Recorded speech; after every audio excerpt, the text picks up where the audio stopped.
I'd say favorite probably game moment was probably that last year, the East Carolina walk off at the last second because it's more fun to do it on the road. Where like it is fun to hear like the home cheer, but um, I don't know, something about being a supervillain is a little bit more fun than being the hero. So the silence of the stadium is a little bit, I don't know, more satisfying than hearing the cheers that you always hear whenever you make one or whatever. So yeah, but doing it on the road, I think was a lot of fun, and then that was like our Coach Beamer's second game and stuff like that, and so that was cool because yeah, and that was early in the season too, so set us up for success going forward and stuff like that.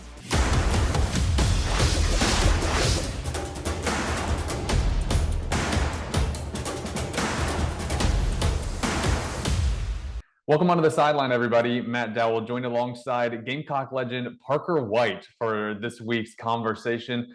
Parker, I know it's an NFL Sunday when we're doing this interview, so I know I'm taking you away from the TV watching all the football, but I really appreciate you joining me today to talk about your career and your life and what you're doing now. So thanks, man. Yeah, I appreciate it. I still got the red zone going on back there. Just I'm in like 17 fantasy leagues, so I can't miss any of my touchdowns. What game you got your eye on right now? What's the one for today? There's a couple, but this Bengals game has been pretty intriguing. Yeah. Burrow got hurt, but it's been close, neck and neck, and then Dallas has been pretty good too. So it's been some good. This is my first lazy Sunday in a while.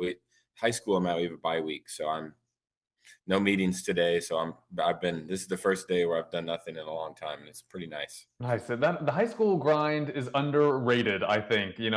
Parker's over at Ridgeview this season, and man, it's a 24/7 job these days in the high school world. Oh yeah. It's a lot of time.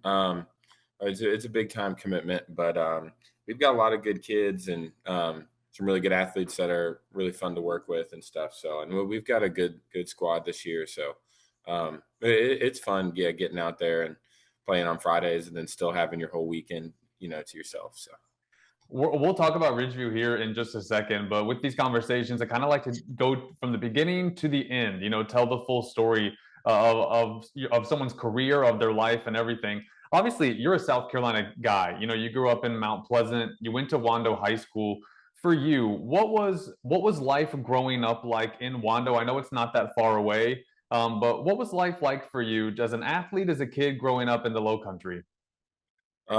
Yeah, so I mean, the soccer scene down there is pretty competitive for Wando. So I mean, it's always like a nationally ranked program. So how I even got going on the football journey was that I got cut from the JV soccer team my freshman year, and then that's how I started kicking because I was like, well, I got to play some sort of sport for my school, and the only transferable skill that I knew I was good at was just kicking a ball far. And I was like, all right, I think that leaves me with one option to take this, and I was like football, so it just kind of stumbled right into it. And I still kept playing club soccer a little bit. But yeah, I started playing my sophomore year kicking and then kind of just, didn't really take it super seriously in high school and then just kind of, stumbled into college and stuff later on down the road. But yeah. It's interesting too because that is in the grand scheme of a sport, especially to go on to have the career you've had. That's a late start in the game. So, when you did first start, playing football? What was the process like of trying to catch up, trying to learn everything, and trying to become the player that you ended up becoming? Yeah. So, I was, getting coached, but I don't know. I just never really like had the confidence that I was going to be able to like do anything with it other than just, play in high school. So I don't know. I just never really took it that serious until senior year was starting to wind down. And I was good at kickoff. So I knew I had a chance to maybe do that at the next level because I was hitting a lot of touchbacks and stuff like that. But my field goals and punts weren't really that great at the time, but I was like, I can kick the ball far. I just don't know where it's going. Yeah, started to get coached more and more as I, kind of started to wind up or wrap up senior year. And then what really helped me the most as far as like playing at the next level was the fact that Ortre Smith played with me at Wando, and he was, he was the number one overall recruit in the state. So South Carolina was always like at my school, so our coaches at Wando had a good is Jimmy Noonan, who actually I saw at the tailgate yesterday. I hadn't seen him in a couple years, and he bumped into me yesterday in Gamecock Park. So that was kind of a small world there. But he helped me out a lot, and he called the special teams coordinator for me and just set up a tryout. And he gave me his number and everything. And I was like, well, if I could just text this guy, like this can't be that hard. And so I was just like, hey, like can you watch me kick? And we set up a date and time, and all I had to do was show up at the indoor with my cleats and start warming up. And he was like, okay, yeah, like you're on the team. I was like, oh, okay, that wasn't that hard. Like, I feel like, I kind of just skipped all this recruitment stuff. Like, I didn't have any offers, no, nothing. I was just kind of just the Joe Schmo that kind of just showed up and just kicked pretty good one day and just happened to be a good day to have a good day. And that's what's so crazy about your story. I mean, when you left Wando, I mean, there was no kind of plan to be a college kicker, to do this or anything. No, not until at least like the spring when I was about to graduate. Like let's like November when high school season is ending. I was applying to Clemson and Carolina just for like regular school because I knew those were one of the two schools I wanted to go to. And Clemson, I got the bridge program where I was going to have to go to the Tri County Tech thing or whatever. But Carolina, I got in, so I was just like, all right, well that makes my choice easy. I'm just going to go to Carolina. And then I was like, all right, all my eggs in one basket. I'm going to go to Carolina and hit up this coach, and either I'm going to make it or I'm going to not. But I was not willing to like, go play Division II or something like that because of school. I wanted to, go to a big in-state school regardless, and just whether the kicking worked out or not was just up to luck kind of or chance. So what that day of the tryout, I mean, that's one of those, this is your shot. I mean, are you nervous? Or are you just kind of taking it like, I'm just going to go do this and see what happens? I mean, what was your mindset that day? I really wasn't that nervous because they already had seen my tape and they liked the kickoff. So he might have had like a little bit of a premeditated decision that as long as I didn't look god awful, they were going to like let me on the team just for kickoff. So yeah, I remember it was like on like a weekday at like 12 o'clock, like right after the team finished their morning practice. And I had class, but obviously I had to skip that one. So I had some sort of freshman class that I skipped to go over there. And I think my dad took me because I didn't have a car on campus my first fall. So like my dad drove me over there and just, yeah, I did field goals and then kickoffs and then punts. And then he was like, all right, yeah, we'll get you on the team. Okay. Like, And you just went to get some food or something? Like it's very, very yeah, we casual. just went to lunch after and it was just like, all right, well, I guess that's done. Like, but no, I wasn't really that nervous. Just because there was I mean, it was only like the three of us in there. So, it wasn't like any sort of like environment or anything like that. And it was just it'd been something I had been practicing on because leading up to it in that summer when I kind of knew I was going to maybe possibly get a tryout, I had been like working out and kicking a lot that June and July leading up to like moving in to Columbia. So I felt pretty good about where I was at. And then after that, it's one thing to be a walk on and make the team, but then to become the guy that you became for South Carolina. How did you get to that place of being someone that knows how to kick, but then to get to an elite level to where you can be the guy they rely on day in and day out to go out there and get the job done? Yeah, so I mean, it again, once I got on the team, I obviously was taking it more and more serious as each day went and getting coached more and stuff like that. And getting to be around other elite kickers. And like Elliot Fry wasn't on the team by the time I got there, but he was still around all the time. So we developed a pretty early, quick friendship. And then he was helping me with some things and stuff like that. So that was good as well. But yeah, just kind of just stacking days and then getting into a college like strength and conditioning program too was big in terms of like helping gain weight and obviously strength and stuff like that. So that was definitely a big piece of it. Piece of it too was just pushing yourself because it's just like in high school it's just like I don't know a little bit easier to slack off sometimes. Or in college, just like okay, like it's showtime. So I had to like really focus on it a little bit more. College athletes can be very superstitious. Everyone, they all have their processes. They all know, have things that they need to do. Did you have any superstitions that you had to do before you kicked? Um, I'd say my only thing And I think a lot of kickers like kind of prefer this way, but I didn't have anything like uniform wise or like anything like that. But in terms of like my mental and like focusing, there were kind of two things. Like I didn't want anyone to talk to me other than maybe the holder. I was kind of okay with that. But if somebody would come up on like third down when we were like at the 30 and like just be like, yo, did you see that? Whatever, I would just ignore them. Like, because I was like already, I'm like, all right, it's third and 10.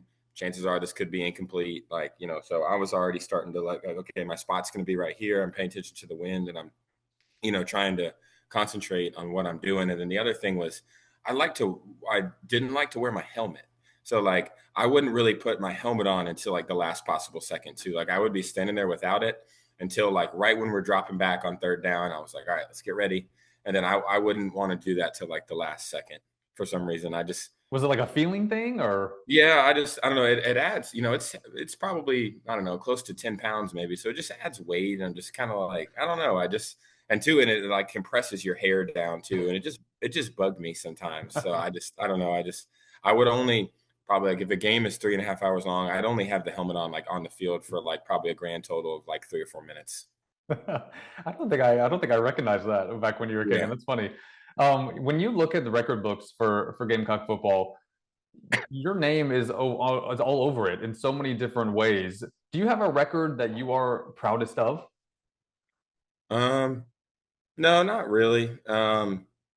I would probably say away from the stats, probably like the most proudest accomplishment I have was probably my last year because I felt like making the biggest impact to the team as like a leader was probably my favorite thing. So getting like a to be the permanent team captain, they have it on that wall outside, kind of where the recruits come in, like by the cockabooses, and so being a permanent team captain for Coach Beamer's first year for my last season was probably like my favorite thing that is kind of like set in stone, like and to get away from like the kicking stuff because like all that stuff's all cool, but like being a captain and like getting voted on by your teammates and stuff was probably the most like humbling one, I think.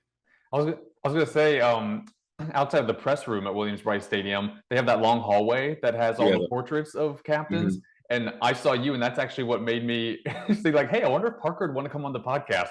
So Yeah. that portrait outside the press room is kind of what made me reach out and see if you wanted to chat. So that's funny. Yeah, you're kind of everywhere over at Willie B, which is cool. When Yeah. you look at your stats, you had six fourth quarter or overtime game-winning field goals for you. There's so much pressure in those moments for any kicker. For you personally, what do you feel in those moments when all eyes are literally on you and you are the guy everyone is, waiting to see if you can get the win or if they're going to be heartbroken? I mean, there's a lot on the line in those situations. So what do you feel in those big moments?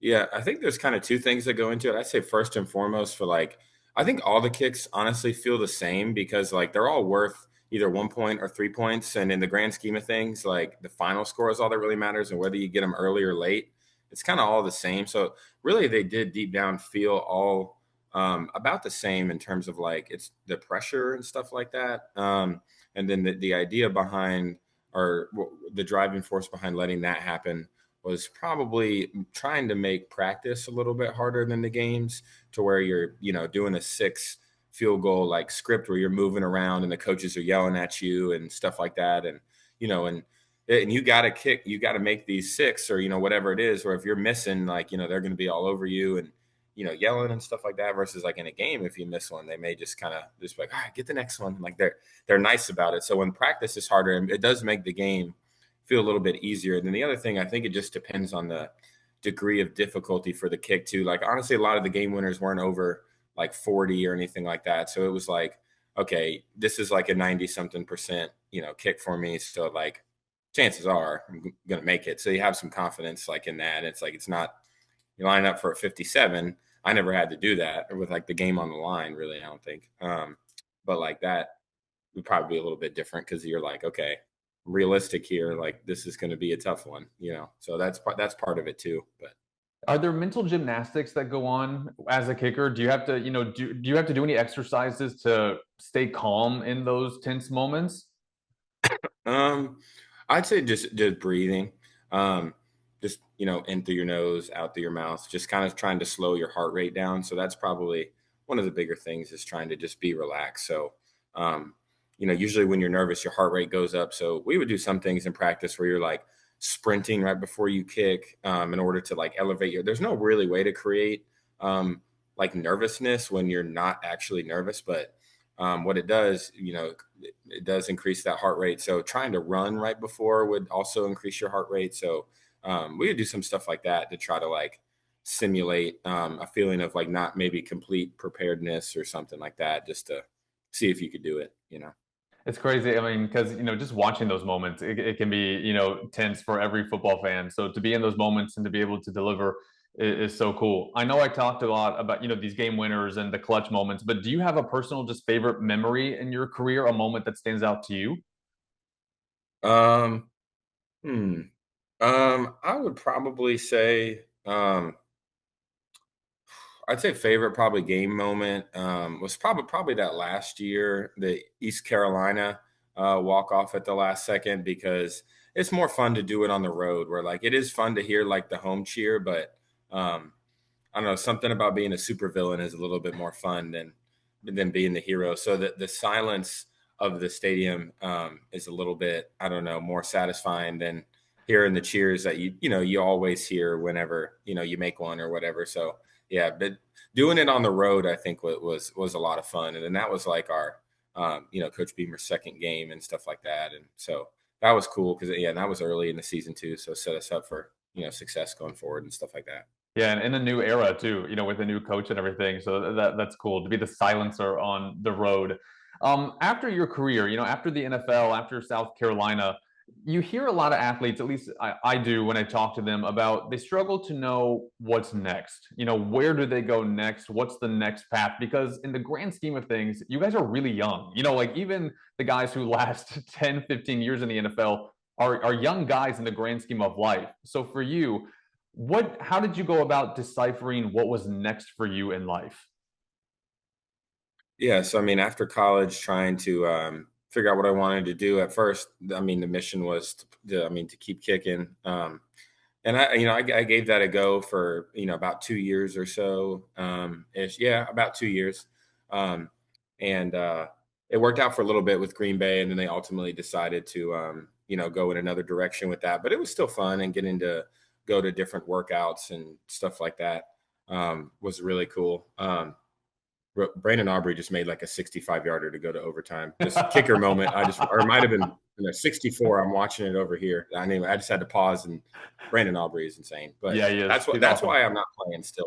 This guy just made a 64 yarder down three to go to overtime. But anyway, so I say all that to say there's a lot of really good guys out there. So it was hard to stick around. I tell my students, because I'm a teacher now, so I guess that was the other thing I wanted to segue into, was teaching and coaching football, because I had a big passion for coaching, and that's what I tell my students when I do that about me PowerPoint. Like, I was in the NFL, and they're like, "Oh, why aren't you in the NFL anymore?"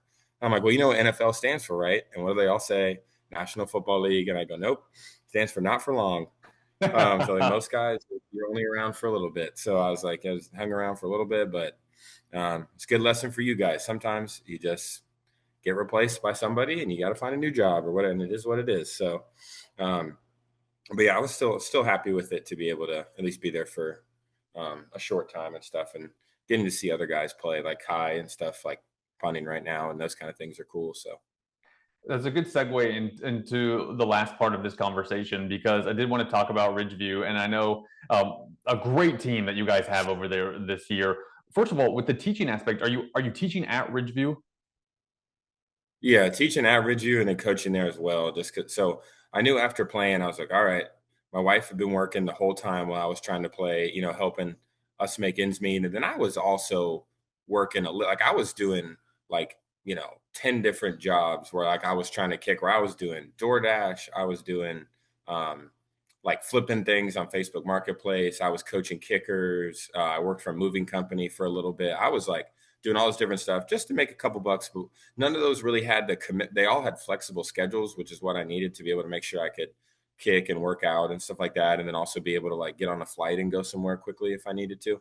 So I was doing a bunch of jobs, and then once it was time to start working, I really enjoyed coaching special teams and stuff like that for a school. I was also coaching at First Baptist in Charleston, so I was doing a bunch of stuff all at once. And I was coaching at Goose Creek too, so I was working at like two schools, DoorDash, moving company, everything, coaching Oh, kickers on the side. it's a So I lot. and just trying to, yeah, kind of trying to stay busy. And I was like, all right, it's time for an adult job. And then I just had such a passion and really enjoyed, coaching high school. So that was what I wanted to do up here. So met a couple head coaches kind of in the area and just really gravitated toward uh, Coach Howard at Ridgeview, and then still didn't have like a plan besides being the high school coach. I'm like, well, the only segue I think that goes into that is just teach at the school too, and just go all in on it. So had like a business background from Carolina, so just teaching like marketing and entrepreneurship and coaching at the school. So that's and then I'm coaching golf now too. So Oh. I stay pretty busy up there, and then also train kickers now too on the weekends and stuff like that around the Columbia area, and then some in Charleston as well. So for marketing and entrepreneurship, I think that's a kind of a sign of how things have changed, in the last 10 to 15 years with how digital everything is and, all social media and everything. So what are the things you guys are focusing on in marketing and entrepreneurship?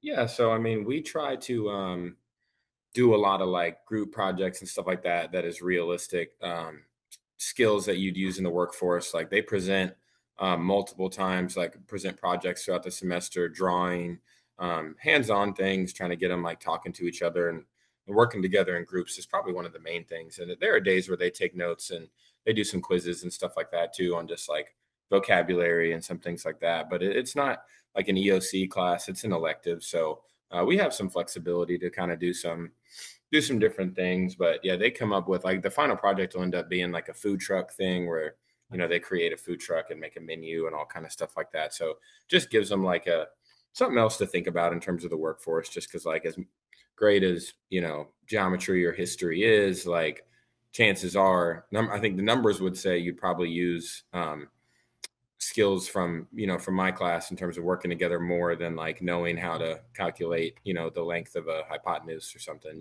like. So Yeah. depending on what you want to go into, but most folks, business is big. So that's what we spend a lot of time on, just trying to get them to work together. When it comes to the football team, Ridgeview, you guys got a really, really good squad this year. What's your role when it comes to the coaching staff? Yeah, so I'm the specialist coach. So, and then I'm kind of assistants, like special teams as well, in terms of like overseeing all of them. But yeah, um, I work with the kickers and the punters and the snappers, and then like I still have like a lot of input on like what we're gonna do for kickoff, like what types of kickoffs we're gonna do, or field goal fakes, or that kind of stuff. Punt formations, that like so there's a little bit of both. So mainly working with the specialists, but do some other things as well, and just kind of it's high school is an all hands on deck type thing. So Yep. a lot of it'll like if there's a coach now, like I remember one day in the summer the receivers coach wasn't there, and I just do passes to the receiver. So it's just kind of like a fill in. Like Pete Limbo used to always say, we're all in customer service. So just kind of trying to help out, wherever you can. You guys were on our Sonic FNR against Dutch Fork, which was a great game. And I think the last time I looked, just Mhm. on the digital platforms, had like 30,000, viewers, which is crazy for a high school football Oh, game. really? So Mhm. yeah, there's so much interest, and it's just cool to see these kids perform in such a big way. And you guys have a really good team. I know the quarterback, had a really big injury, but the backup has stepped up. You guys haven't missed a beat since that injury. What do you like about this Ridgeview team? Because from what I've seen, we cover football on Friday nights. You guys look like contenders this year. Yeah, I mean, if you just look at the record, like I told a couple people, like, well, we're trying to kind of keep it quiet so we can still sneak up on some teams because it's not like I think Ridgeview has one region championship in the school's 31 years now. So we haven't historically been, that great, but we've got a really good defense and strong team chemistry. A lot of seniors. I think we have 35 seniors, so it's a good group of leaders and just a lot of speed. Like, I mean, a lot of the kids from our state champion track team are with the football team as well. So just a lot of overall speed and just a lot of talented athletes. Like, I mean, we've had a couple kick returns this year and like they didn't really work exactly how we drew it up, but it's just like all right, Christian Jackson, our 4 star, if you're going to break 4 tackles and then be faster than everyone, like, yeah, that works too. Like, so a lot of times it makes it pretty easy from just how talented our kids are. So, yeah, I mean, yeah, you could simply look at the 2-2 record and be kind of like, but we know our losses are to number one and number two in the state. So I think there's a legit argument we could be the third or fourth best, like based on some of our other results and how close those games were. So yeah, we'll as long as we take care of business, we should be in a good spot by the time the playoffs come around. My last question for you, because I know you want to get back to watching the NFL and how things are wrapping up. What's the big goal for you? In this coaching journey, is a head coaching job your dream? Do you like focusing on the special teams? What's the goal for you? Yeah, I think the long term is to just be an athletic director somewhere. So that's kind of my goal in the next 5 years, trying to be an AD somewhere. And hopefully, like again, I don't really plan on leaving Columbia. I really like it here, so hopefully somewhere local. But just have to kind of play it by ear and see how it goes. If the opportunity somewhere else, we'd have. But my wife works here as well, so there'd be some things we'd have to think about. But yeah, probably. I mean, possibly being a head coach, but I'd probably lean going the athletic director route just because I do like working with all the sports and stuff. So Yeah. that would probably be my bucket list. That's cool. It's funny, Parker. I was just talking to somebody the other day about is being an athletic director anybody's dream? Like I didn't know if that's like a career trajectory for people or if it's just kind of one of those things that, happens along the line. So and it's weird that you're the first person that's, said that that's their dream and it's so cool because it really is it's a business job and a sports job. So you have to know Yeah. both.